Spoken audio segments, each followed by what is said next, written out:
Yeah, so now we're going to talk a little bit about how you measure brand authority.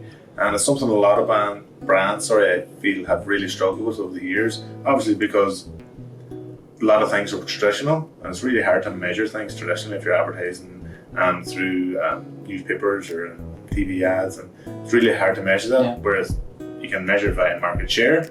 But luckily now in the past few years with technology and that, there's plenty of software out there now to measure all of a brand's online activity, which can really help you, find out. There's a lot of the it's more precise. Yeah, it's more precise, exactly. That's the term I was looking for.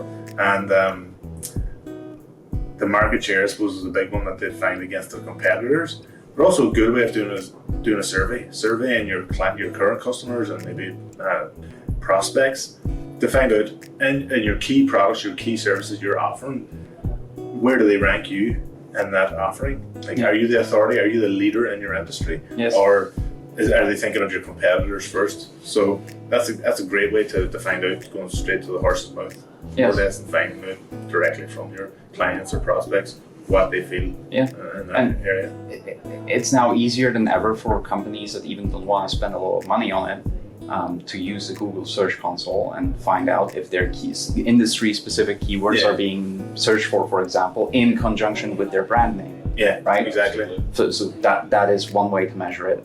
But you could, for example, as well look at hashtag usage on social, right? Brand mentions in that way that is connected with your brand authority, with your specific industry vertical.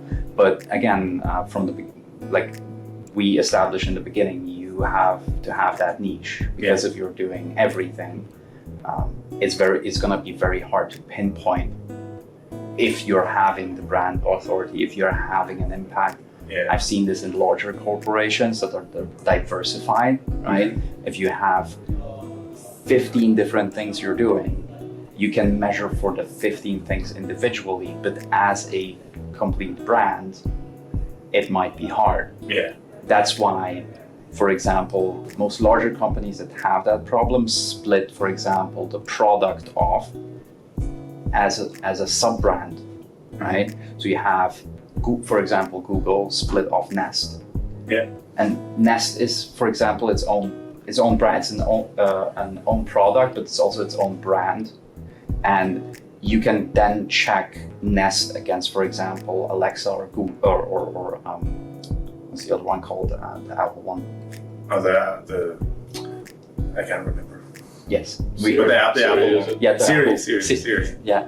So you can measure against those, but you don't measure Google against those, because it would be pointless to measure Google against Alexa, for example, against Amazon. Yeah. The two brands don't connect at that same level. They might have just a product that competes. Right?